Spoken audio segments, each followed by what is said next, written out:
And he said, well, Rob, why I'm suspicious, like I've never had this before. Why this seems fake? He was worried she was a scammer. This seems fake to me. I think my radar's got to go up. This isn't, and I'm like, no, this is great.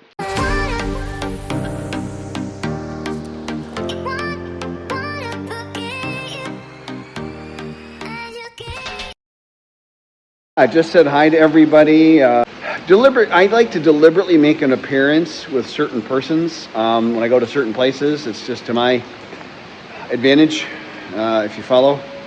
I really do prefer to manage the environment around me and know a little bit of what's going on. Again, a lot of things, 90% of the time, I don't care. My biggest problem at this point with the Thai language is I'm not listening.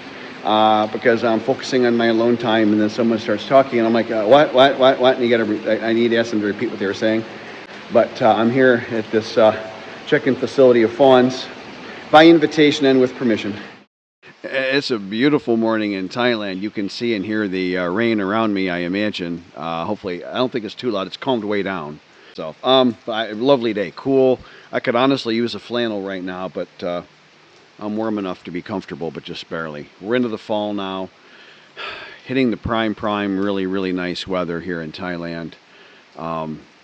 It's so nice, and my happiness has really been creeping up. This is really those times in your life when you got to just sort of grit your teeth and it's just going to be awful, but you just got to survive and push through whatever the heck it is. Maybe you're going through a divorce or a bad time with your career or something, and I'm just starting to come out the other end of all that for myself. It's been 5 years since it first started, and 4 years, just almost 4 years here in Thailand, and hey, finally we're getting somewhere, which is nice to see.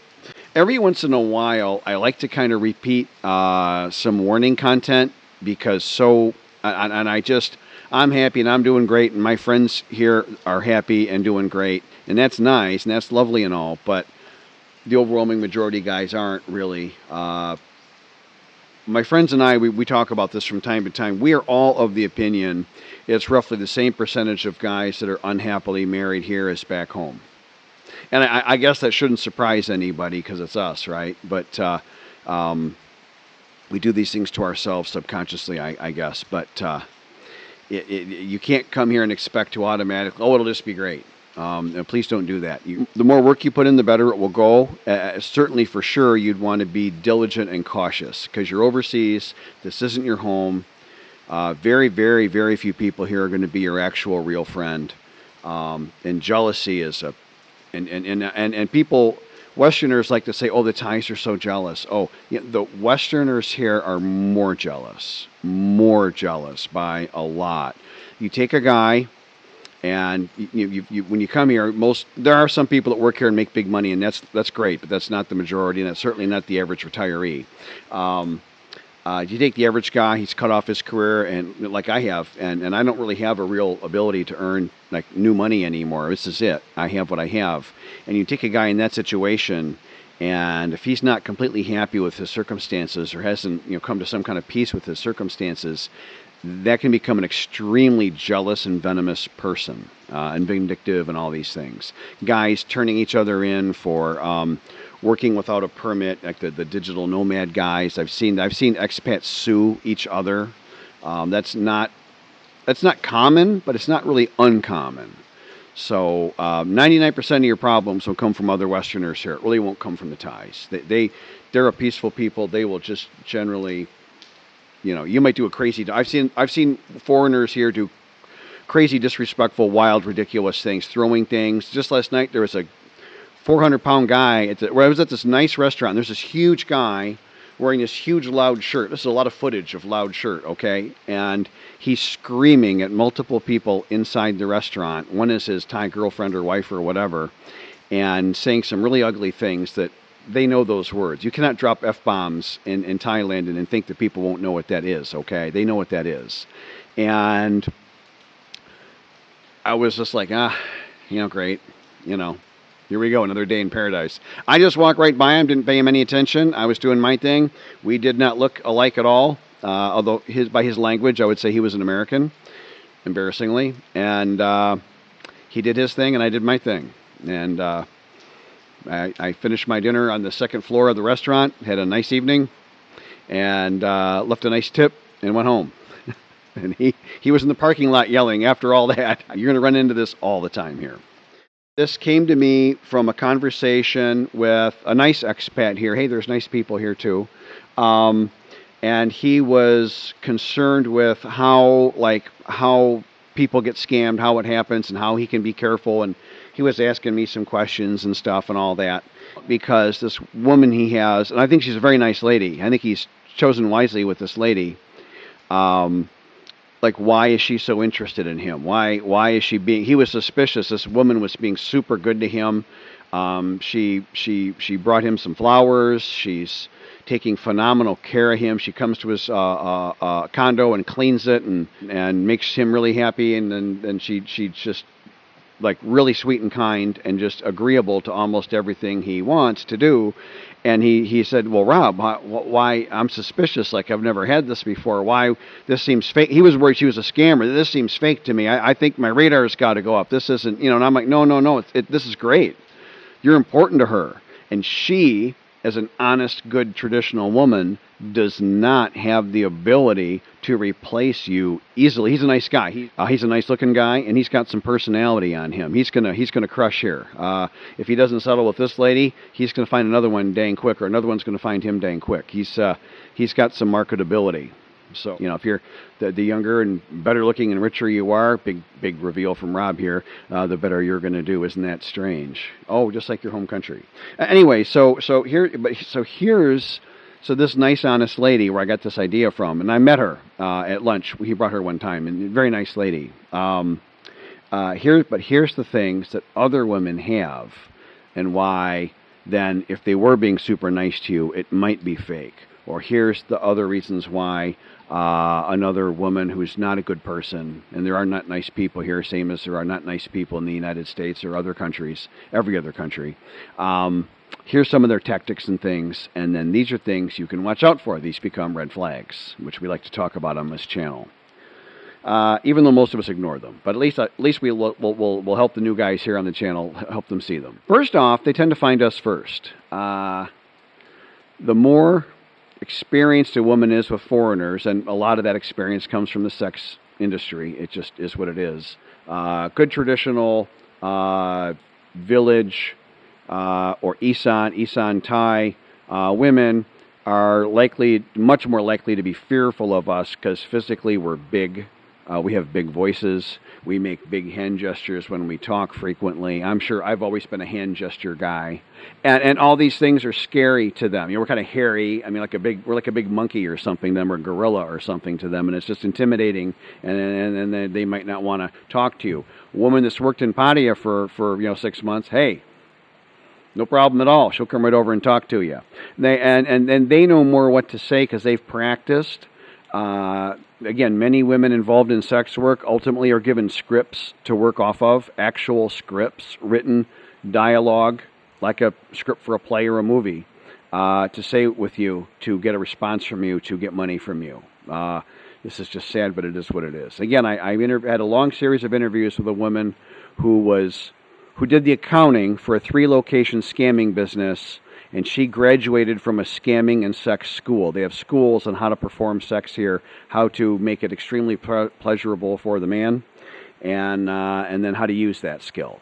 And I know that for a fact because I got to know fairly well a woman who graduated from that, and nobody's that good a liar to make all that up. So I know that exists. So that's the worst of it, but that's rare. But it's rare that I met such a person. Most of these scammers are just ladies that worked at a bar for a little bit, picked up a few pointers. Or a woman in the village even. They can go on, TikTok is the big place, but also Facebook. I've read some of their scripts and watched with help in translation because I don't know every word in Thai, okay? And looked at their lessons and stuff, and it's ugly. It's just ugly, Same as the sexmonger channels here with Westerners talk about how to get a bar girl and how many can you get in one night. No, to me that's kind of ugly and kind of low class. That's just my opinion. I'm allowed to have an opinion, and I think that those two groups are kind of the same. I avoid both. Anyway, so they're not afraid of us. So the first woman that finds you are the ones you should be most skeptical of. The harder someone is to find, the better they typically are. Same as back home. Good girl isn't out at night at the bar, now is she? The good girl's taking her mama to church. She's doing laundry at home. She's running errands and helping her aunt or something. She's working an honest, good job somewhere, and she's busy and tired. Good lady back home's a little bit harder to find than a barfly, and it's double here. It goes double here. Fawn would be Fawn when she was single was very hard to find. Speaking English it's sad, but it's got to be a red flag. And I've had people get angry at me. Rob is saying everyone that speaks English is a sex worker. Obviously not. I'm filming this at an English language school. A lot of English here. Nobody does that kind of stuff here. Okay, it's just that, but it is a red flag because the all of Thailand isn't a language school now, is it? But there's whole regions of sex districts. There aren't entire regions of language schools. Doesn't work that way. I wish it did. That'd be a better world probably, but that's not the way the world works. So speaking English, you just gotta, it's not a giant red flag, but it's just should tick onto your radar. Okay, this lady's really good at English. Now if you start saying long time or short time when you go to do your laundry or you're going to run an errand, I've had guys actually get triggered that way, going, hey, wait a minute, this isn't right, and it wasn't. They often go to the tourist and the foreign resident areas. So whether it's a tourism area or an area known for a lot of foreigners that just tend to settle in, and a resident foreigner like myself isn't the same thing as a tourist. You can't say we're all tourists. Tourists come and they're there for certain things. They're going for a few days or a few weeks, maybe sometimes a couple months, which is rare, and then they leave. Foreign residents come settle. We're buying groceries. We're buying vehicles. We're renting long-term renting condos or building homes. It's an entirely different kind of dynamic and lifestyle. I'm not saying anyone's better than anybody. I'm just saying not the same. So in a Falang area, it's automatically a teensy tiny red flag, kind of like English language. Okay. Here's the big one: social media. I've got multiple subpoints on social media. Social media is a great way, if you can learn how to read it and interpret it, to get some idea of who you're dealing with, what kind of person you're dealing with. The first biggest red flag I see, and it's the one that I often, if someone asks me to look at their girlfriend's social media, the first thing that'll jump out at me, the first thing I look for is an account that's continually scrubbed. You look at the account and he says she's had this for 3 years, but there's only 5 weeks of photos on there. Everything else has been deleted. It's all just short. And then what you'll see is there will be some type of alluring photos that will look innocent, or that they can claim are innocent, depending on how hard the woman's going to push it. I've seen women in bikinis, very, very revealing, very kind of sexy, laid down on a bed in a bikini. Okay, I was posing with my girlfriend for fun, is what I heard back. Okay, stuff like that.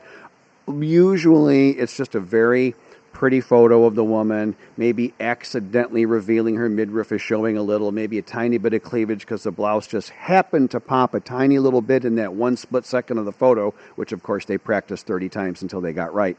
But it's this, or overtly sexy. Then if you think you're dating an innocent village girl and she's putting overtly like pornographic photos on her Instagram, then you're a dummy if don't do that. That's ridiculous.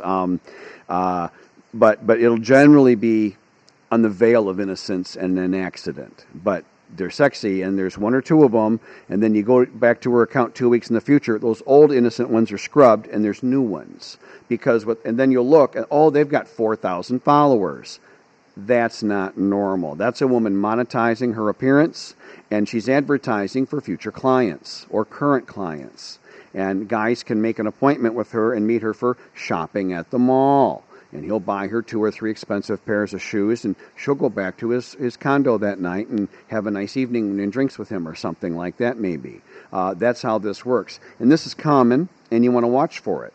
And when it's too good to be true, come on. The best thing to do is take a good hard look at yourself. And me as a very amateur bodybuilder and weightlifter my whole life, I'm always paying attention to how well I'm developing or not. The last few years, it's all been going down, and now we're slowly going back up a teeny tiny. I'm never going to get it back, but you know what I mean.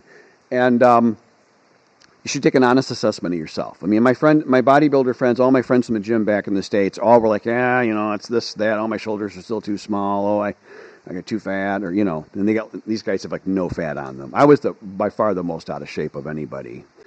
Anyways, take a good, honest look at yourself. And if you don't look that good, I get it. Your average guy here is 65, and if you're 50, 60, 80 pounds overweight, you got to be honest about that. Should you be dating a smoking hot 25-year-old? Probably not. I mean, you sure can, but the more you stretch your, beyond your pay grade, the more you're just going to have problems. And not that you can't, but it's going to be more difficult and more fraught with financial risk on your end and dishonesty on the other person's end. Not that you can't find, a unicorn, whatever those do exist. And I know a couple of guys that maybe are in that situation, but they're rich, handsome, and have personality. Well, that's an odd one. It's like, Dolph Lundgren's got a beautiful young wife. Yeah, well, isn't that weird? Gee, he's like a handsome, rich, famous guy. Oh, wow, it's if you're one of those, then that's different. You don't need my channel. Go find the hottest woman you can see, and she's lucky to have you. There you go, you're done. But for the rest of us, follow along. Let's see. Oh, yeah, and the many male commenters. This should be pretty obvious, but it's not. Learn to get if you see a lot of comments, and it's hard to tell a male from a female name, especially in Thai, what you can do is get a translating app, and it works through your camera, and hold it over the social media account of your lady you're dating, and there's all these people saying, oh, you're hot, oh, you're sexy, oh, you're beautiful, and they call them dear. Nalak will often translate to the word dear. Oh, dear this, oh, my sweet dear, and they're flirting. And the woman's accepting this. She's not blocking them, and she's responding back, "Oh, thank you," and she's working the high end of the funnel to get down to some clients for her business. This is a business. I've seen this so many times. I've unfortunately showed this to many guys, their own girlfriend's social media account, and they're pretty dejected. I do it as gently as I can, but I'm a retired engineer, not a sociologist or whatever that would be, social worker. It's just not good. Now it sounds kind of obvious when I say it, but when I've talked to most guys, and then we open up their lady's social media account, it's like, oh. So do pay attention. This all sounds obvious, talking it out here. In real life, it's not obvious. Okay. And then the next thing would be love bombing. Now, this is a tough one, because a good traditional village or innocent type lady, she's going to really appreciate the heck out of you, like I was saying in the beginning with this guy and his new girlfriend. And so they're going to really pay a lot of attention to you. But it shouldn't feel crazy. And the biggest differentiator between a woman that just really wants to make sure you absolutely know that she really appreciates you and that she wants you, because she doesn't have these disreputable skills of replacing you on a moment's notice like a black-hearted woman or a scammer does. Lak luang is scammer, by the way, the Thai word for scammer. I'll throw it on the screen. They don't like that word. Careful with that one.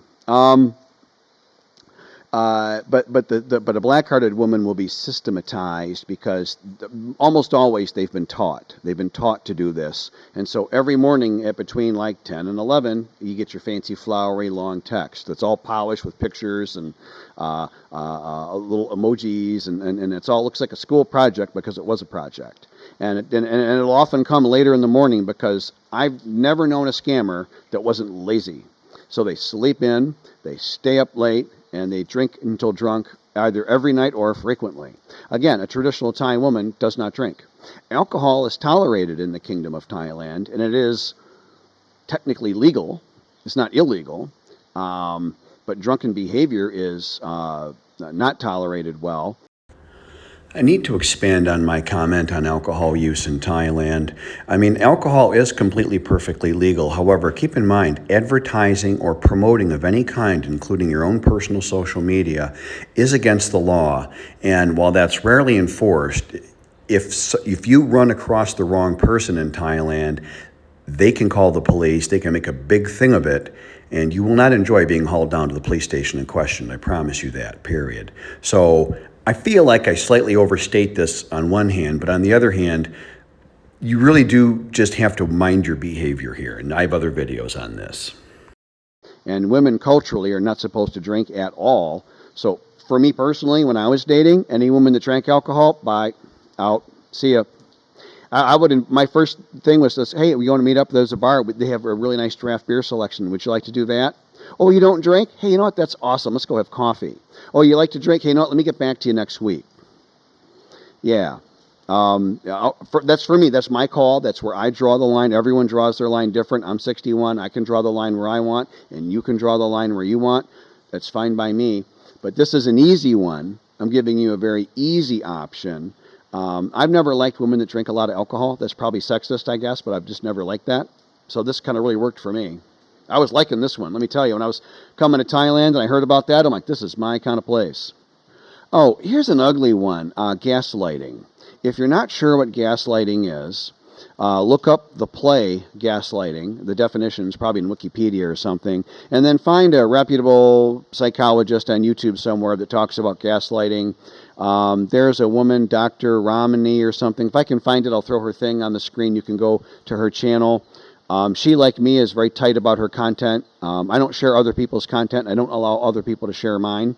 But I'll mention her, and I think she's good.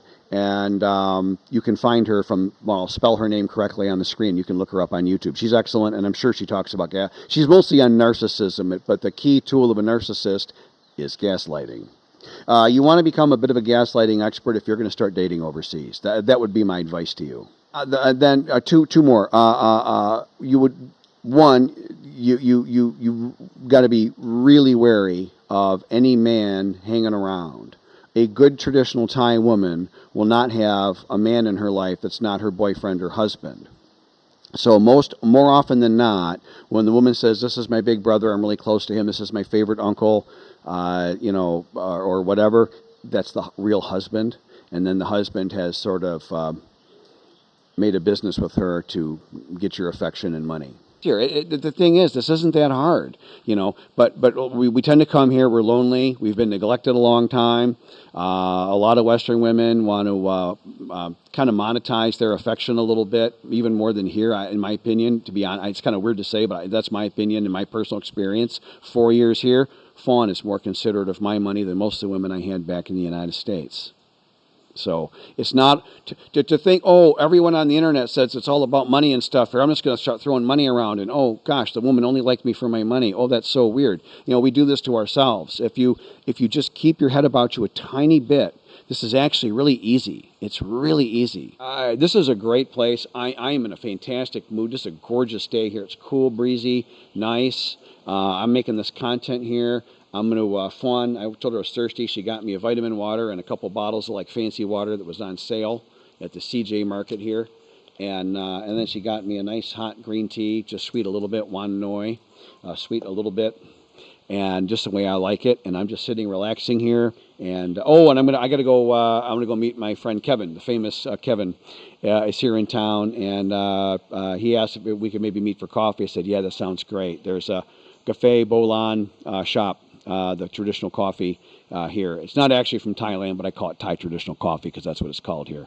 And I'll put a picture up. They do the teenage spelling for the word cha. Cha means slow, and they put the silent R at the end, which is cha. And that's a teenage lingo, and it's kind of cool. So I'll show you that.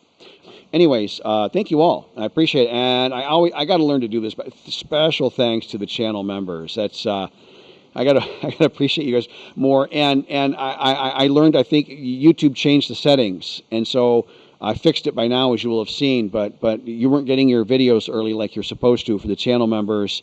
They changed it, and they don't tell us anything. They don't tell me diddly. I get no love. I get almost like whatever the opposite of that would be. Every time my channel crosses a new threshold of success, or you cross one of the barriers, the statistical 5,000 subscribers, 10,000 subscribers, 50,000 comments a month, all these things, they throttle down my algorithm for a little while. It's like a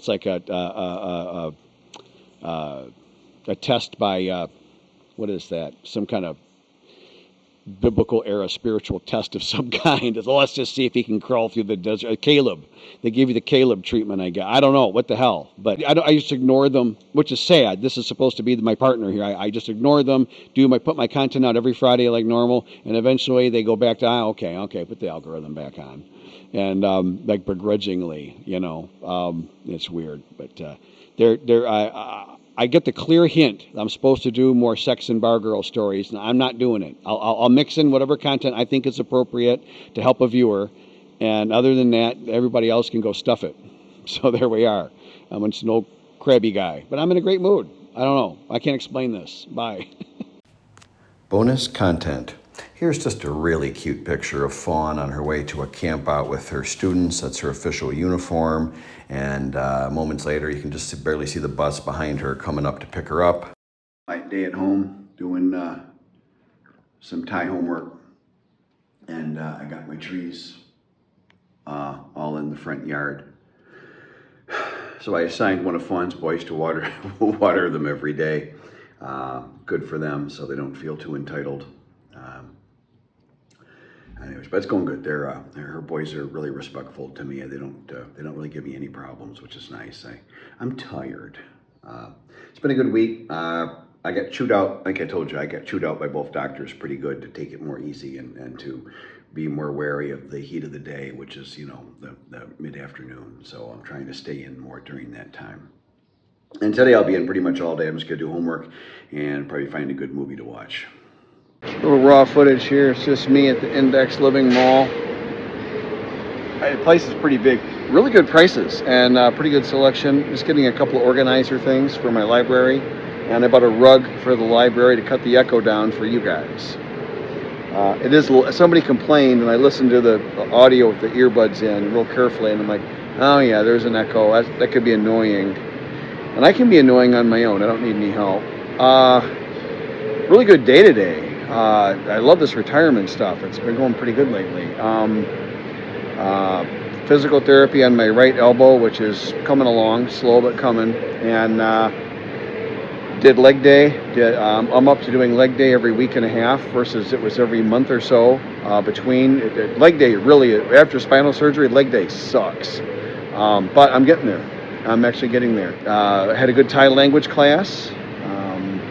Met a friend for a really good coffee. I found a traditional Thai Bolan coffee. I'm probably saying that wrong. I don't know that word well. Cafe Bolan something, and but it's good. It's pretty good. And tonight going back to the Monkey Bar. Hate to be a stereotype, but they have good food and it's not that expensive. And they have a patio for smoking. And I'm smoking a cigar. I'm meeting two friends and we're smoking dinner and cigars for the guys tonight. That's the hell we're doing. I tempted to take my motorcycle because why wouldn't I ride up on my badass chopper? But why I wouldn't is because the roads at night are really dangerous here. So I might not. Thank you for watching my YouTube video. If you've watched this far, please consider hitting like and subscribe.